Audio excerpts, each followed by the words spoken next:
Hi, I'm Luis from LA, the band, and you're watching Toasted.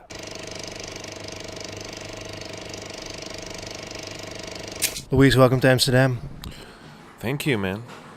Have you ever been here before? Many times, probably, right? No, I think it's the first time. Really? Yeah, Okay. it's the first time, man. Did you get a chance to look around at all, or? Yeah, but it was rainy yesterday, and I was just on the bus, like sleeping and reading and listening to music, and Because you're on tour now, of course, through Europe with Band of Horses. That's a great combination, man. it's not a bad deal, man. Yeah. Yeah, it's good. We're the thing is we are big fans of Band of Horses, so the deal is double.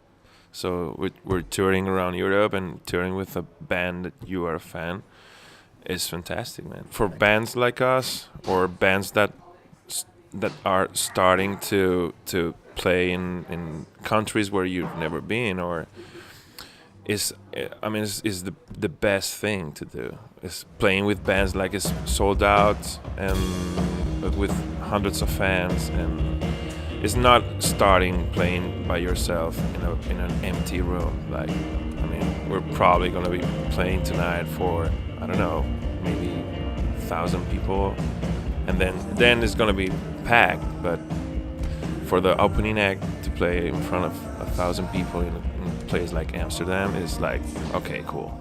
I saw some footage of you guys playing live. There was some live footage from Zurich, which was actually really good. And it's nice to see that you can experiment with new tracks. Because your new album's, of course, almost out. But you already play tracks live. And I saw The Keeper and the Rocket Man, which is a new song from the new album live. Went down pretty well.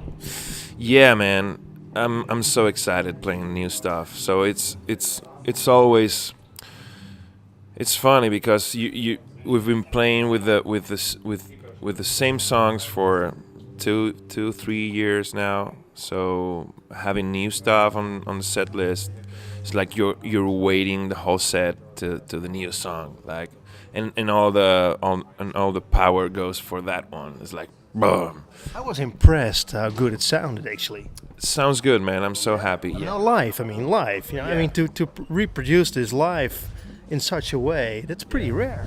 it's not easy, but we are friends.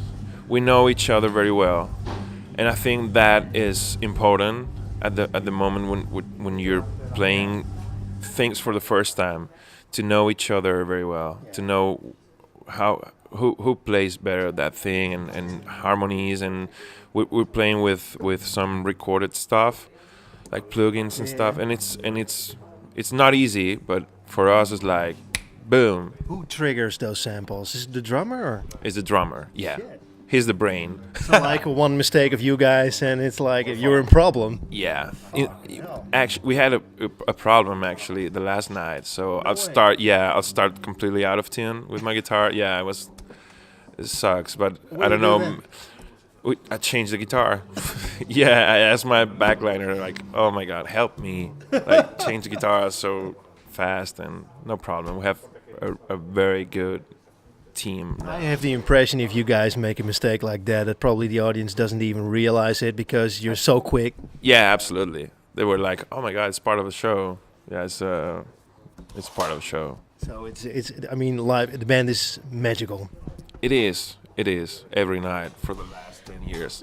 Yeah. Hey, this is an important record for you, right? I mean, King of Beasts, it's about to be released spring 2017, it says. Well, I can't wait for spring 2017. I hope it will come really fast.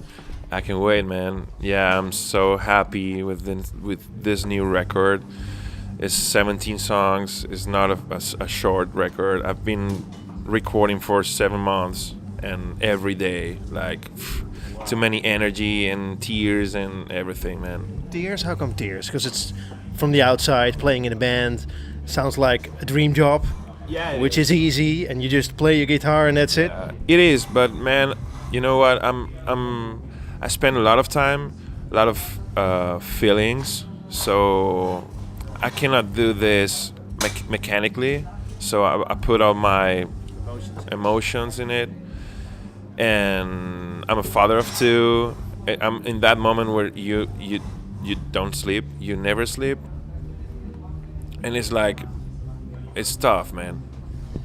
Time is a reoccurring thing in your songs, especially clocks. They appear in videos, they appear in songs, they appear in lyrics. How come? About the clocks, you say? Yeah, the timing in the clocks. I mean, it is a recurring theme. Do you do that consciously, or maybe it's a subconscious thing? I don't know. I think probably is because of my age. Yeah, it's not funny, man. Come on, you're not Mick Jagger. You know, I mean, come on, he's 70. I don't know, and you. Jagger. I'm a young Mick Jagger. There you go. There's plenty of time. No, the thing is, time flies, man, and especially when you have kids. So, the older one is now 3 years and a half, but for this last 3 years, I've been like, man, I have to do something with this to go to the next level, you know. Because I spend a lot of time on the road and making records and working for this, and it's like it's always, I mean, in kind of a coma thing. It's good, but it's because it's growing, but it's growing so slow, and it's like too many. It's too many work, man. It's too much work, and for me, time probably is important because of this, because of I feel how I feel the click clack click clack click clack every time, man. Every day, it's hard to deal with this, man. But it's cool. It's cool because it's on the songs, And it also makes great music, so that's a good thing. yeah, it's the pressure. Hey, 2 singles are already out. They're on Spotify now. Beautiful video for "Leave It All Behind." Could you tell me a little about the video? Yeah, it's a beautiful video. We shoot that in 24 hours. No way. Yeah, it's a huge hotel in Madrid. It's called Puerto America, and every floor is made by a different artist, an architect, and it's so different floor by floor. It's like one is like Space Odyssey, and the other one is all red, and the other one is like metal cave. It's beautiful, and the video is a crazy night. Cool. That what it, Who are the girls? yeah, they're twins. Yeah. Yeah, it's beautiful, man. I don't know, man. It's 2 models from Spain. They are bloggers and they're very famous Nice. and friends of the director. Cool. And he brought the thing and the idea of the 2 girls, and we wanna one of those thin dogs like a gog. I don't know the name in English, but we want to the idea of having weird stuff like happening all the time, and you don't know where are we going or where we came from, and that was the idea of the leave it all behind, like leave all the night behind. Yeah. I can imagine if you had to discuss this to friends a day after and they asked you, what did you do last night?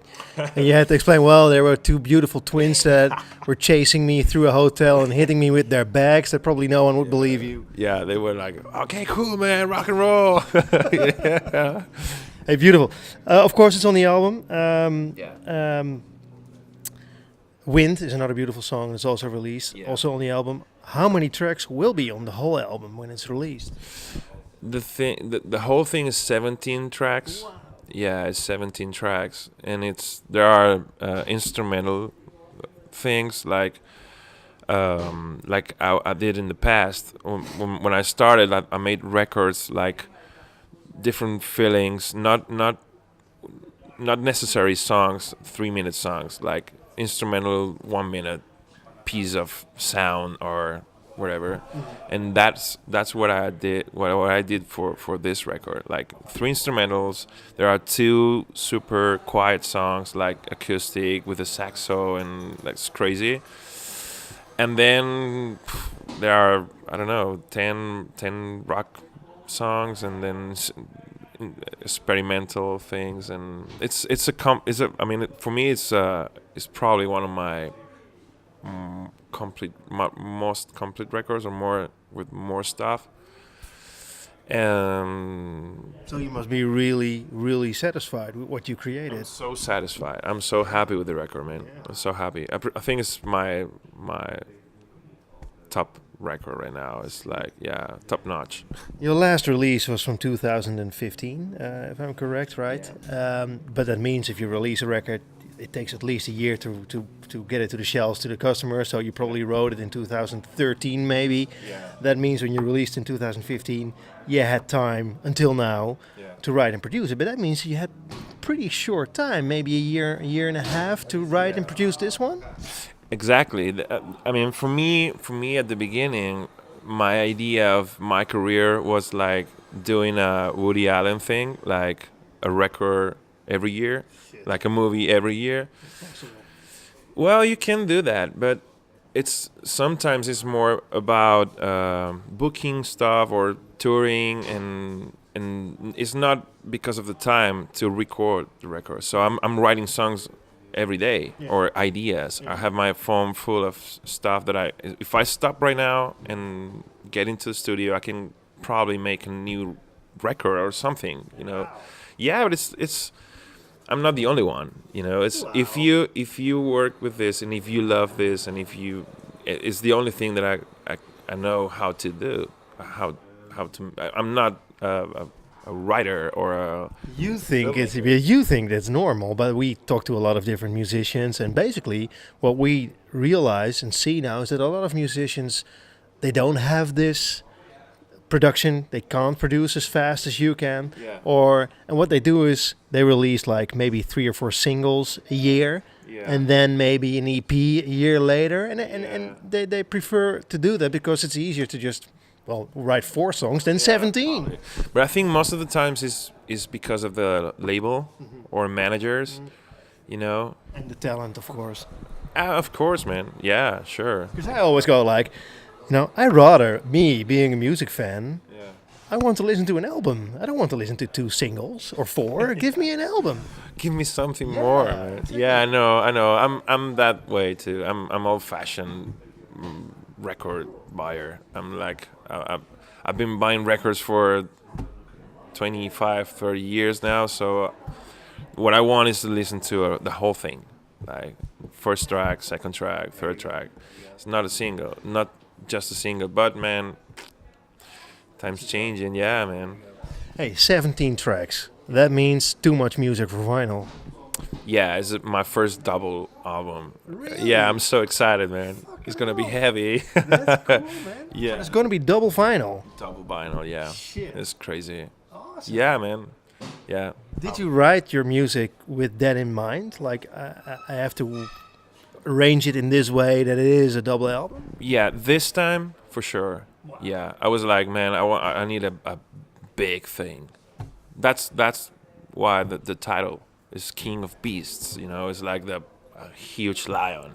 I was looking for this. Sweet. And for the tour thing, like the whole production is gonna be like a huge lion. You know, that's my idea now. So let's see. Looking at your Instagram and Twitter posts and videos, I know you did some live music before, you issued live music before, but I mean, it would be a great idea to record at least one of the shows that you do live, right? Yeah, absolutely. We have one surprise show that nobody knows about that yet, but it's the idea to make a DVD or a Blu-ray or some streaming thing, or I don't know, but it's gonna be the show for sure. Hey, we're here in Amsterdam now. You're playing, like I said, with Band of Horses. You accompany them on tour for a couple of more gigs.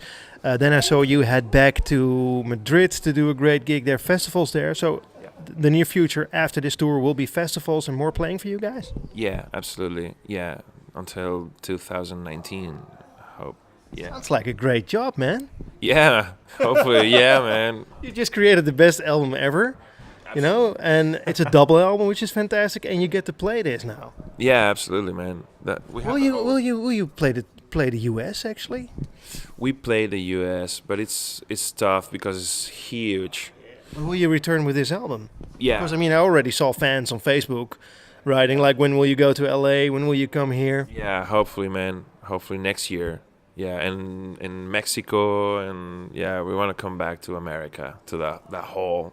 America. Yeah, the whole continent, man. Sweet, man. We love playing there, man. It's the best. Hey, thanks so much for your time. Thanks to you guys. Thank you.